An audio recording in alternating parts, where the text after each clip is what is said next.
Hello everyone. तो आज हम अपनी करने वाले हैं कोपा थ्योरी की 7वीं क्लास और आज का टॉपिक होने वाला है हमारा computer basic and software installation. ध्यान रखिए ये है हमारी 7वीं क्लास। इससे पहले की 6 क्लासेस ऑलरेडी हो चुकी हैं।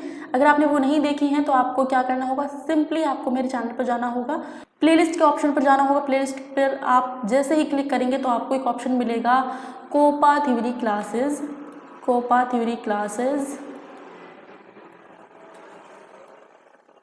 2023 ऐसे करके आपको एक प्लेलिस्ट मिल जाएगी। वहाँ पर आपको क्लिक करना है। सारी की सारी न्यू क्लासेस हैं, ठीक है।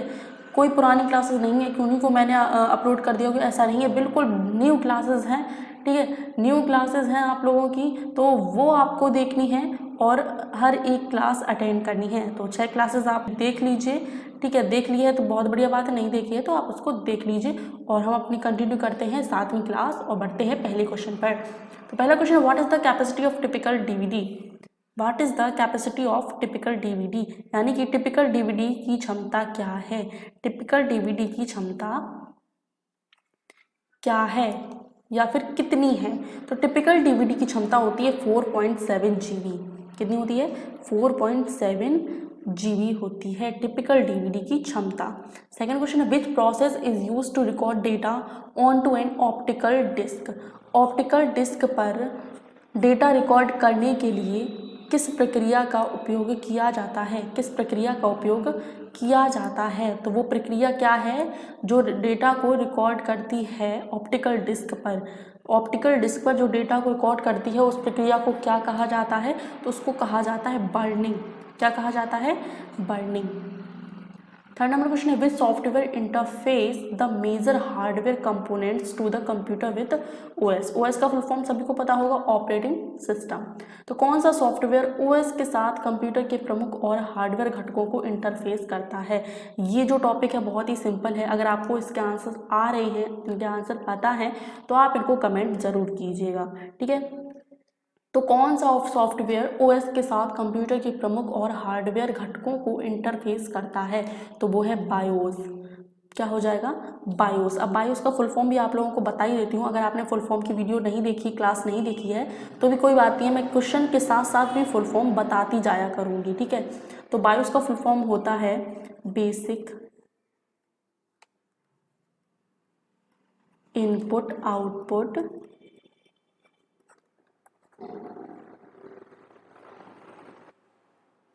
बेसिक इनपुट आउटपुट सिस्टम होता है बायोस का फुल फॉर्म। अगला क्वेश्चन है, what is BIOS. What is BIOS. BIOS क्या है? बायोस क्या है? अभी हमने जाना कि बायोस का फुल फॉर्म क्या होता है, लेकिन अब जानेंगे कि बायोस है क्या। तो बायोस होता है एक फर्मवेयर। क्या होता है? फर्मवेयर होता है।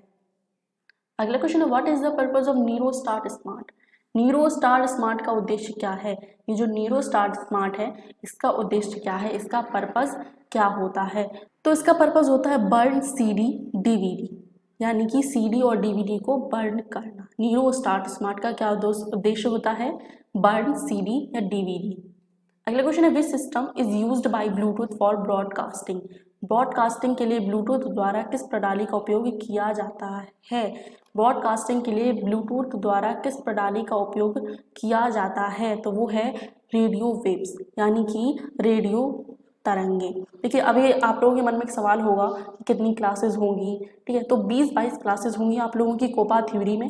तो आपका 20-22 क्लासेस में सारा का सारा जो सिलेबस है आपका वो कंप्लीट हो जाएगा। जितने भी क्वेश्चन इंक्लूडेड होंगे, निमी बेस्ड क्वेश्चन जितने भी होंगे, सारे के सारे इंक्लूड किए जाएंगे। तो वो 20-22 क्लासेस में आपके कंप्लीट हो जाएंगे। उसके बाद हम अपनी एम्प्लॉयबिलिटी स्किल की भी क्लासेस स्टार्ट करेंगे, ठीक है। तो चैनल के साथ जुड़े रहिए।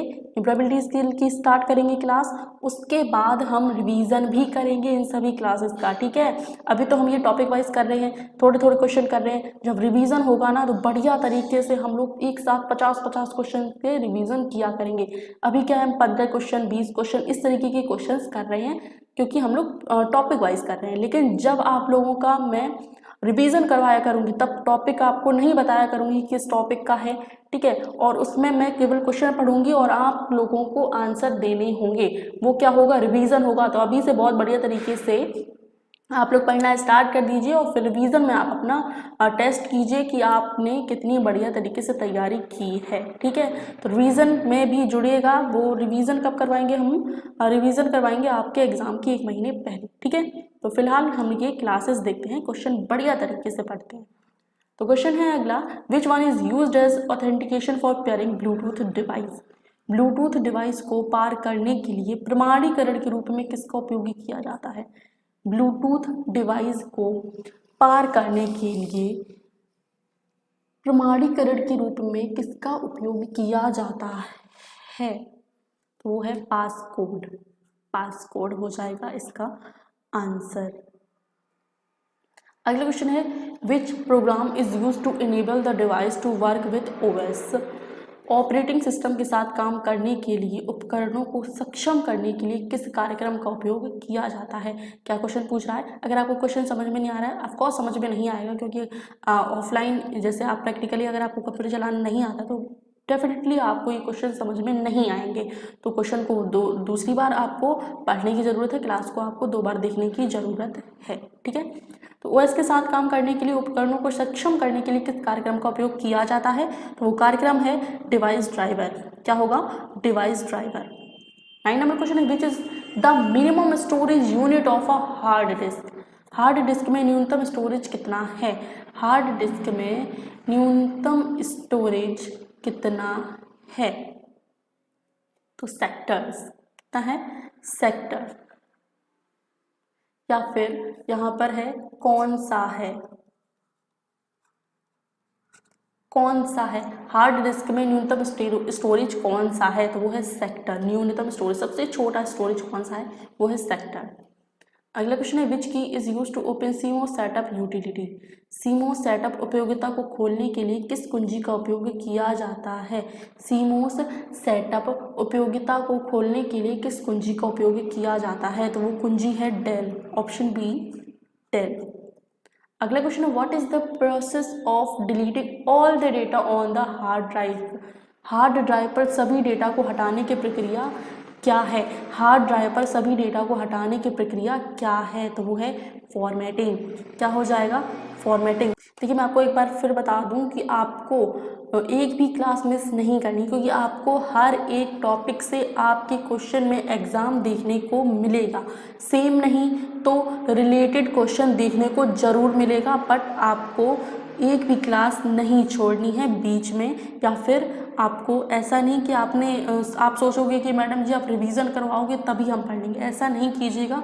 रिवीजन आपका ये होगा कि आपने कितनी तैयारी की है, ये समझ लो। रिवीजन में आप ये समझ लो, आप एग्ज़ाम के सामने, आप अपने सेंटर पर अपने कंप्यूटर के सामने बैठे हो। सीबीटी एग्ज़ाम होगा। सीबीटी एग्ज़ाम बहुत सारे लोगों को नहीं पता है कि ये सीबीटी एग्ज़ाम आखिर होता क्या है। सीबीटी एग्ज़ाम बोलते हैं ना, सीबीटी एग्ज़ाम आखिर होता क्या है? सीबीटी एग्ज़ाम यानी कि computer based test. Computer based test यानी कि जिसको बोल सकते हैं ऑनलाइन एग्ज़ाम, इसी को बोलते हैं सीबीटी, कंप्यूटर बेस्ड टेस्ट। तो आपके जो ऑनलाइन एग्ज़ाम होंगे, तो आप ये समझ लीजिए आप बस अपने एग्ज़ाम पर बैठे हो और आप अपना चेक कर सकते हो रिवीजन के द्वारा, जो मैं रिवीजन करवाऊंगी, कि आप कितना बढ़िया पढ़े हो, कितने आप क्वेश्चन कर सकते हो। तो ये रिवीजन का फ़ायदा होगा। ठीक है, अगला क्वेश्चन है, what is the purpose of bioshadow. बायोछाया का उद्देश्य क्या है? बायोशैडो का उद्देश्य क्या है? तो इसका उद्देश्य होता है कॉपिंग रोम टू रैम। रोम को रैम में कॉपी करना। रोम को रैम में कॉपी करना। अब रोम और रैम की आपको फुल फॉर्म पता होगी, नहीं पता है? अब जिनको देखो पता है वो जल्दी से कमेंट करो और फिर मैं आपको बताऊंगी लास्ट में रोम और रैम का फुल फॉर्म। ठीक है, एक और क्वेश्चन बचा, उसको कंप्लीट कर लेते हैं। अगला क्वेश्चन है, किसी समस्या को ठीक करने या एक नया एप्लीकेशन इंस्टॉल करने या कंप्यूटर में कॉन्फ़िगरेशन बनाने के बाद क्या करना चाहिए। इसको शायद इंग्लिश में मैंने नहीं किया है टाइप, चलिए कोई बात नहीं। किसी समस्या को ठीक करने या एक नया एप्लीकेशन इंस्टॉल करने या कंप्यूटर में कॉन्फ़िगरेशन बनाने के बाद क्या करना चाहिए। तो क्या करना चाहिए भैया? हमें रिस्टार्ट कर देना चाहिए अपना जो भी कंप्यूटर है, हमें उसको रिस्टार्ट कर देना चाहिए। ठीक है, तो आपको हम मिलते हैं अपनी अगली क्लास में। 8वीं क्लास होगी और टॉपिक होगा स्प्रेडशीट एप्लीकेशन, और सारे ऑब्जेक्टिव क्वेश्चन कर रहे हैं। ठीक है, तो मिलते हैं आपको अगली क्लास में। लेकिन उससे पहले क्या, रोम और रैम की आप लोग फुल फॉर्म देख लीजिए। रोम की फुल फॉर्म देखो क्या होती है, रोम की फुल फॉर्म होती है रीड ओनली मेमोरी। ठीक है, रीड ओनली मेमोरी होती है रोम की फुल फॉर्म, और उसकी क्या होती है, इसकी भैया किसकी, रैम की, रैम की होती है random access memory, random access memory. ठीक है, रोम को क्या बोलते हैं, रीड ओनली मेमोरी, और रैम को क्या बोलते हैं, रैंडम एक्सेस मेमोरी। तो मिलते हैं आपको अपनी अगली क्लास में टॉपिक के साथ। कौन सा टॉपिक होगा, स्प्रेडशीट एप्लीकेशन होगा हमारा अगला टॉपिक। और आप लोग प्लेलिस्ट पर जाना मत भूलेगा, प्लेलिस्ट आपको दे दी जाएगी। ठीक है, स्क्रीन पर शो हो रही होगी आपको प्लेलिस्ट।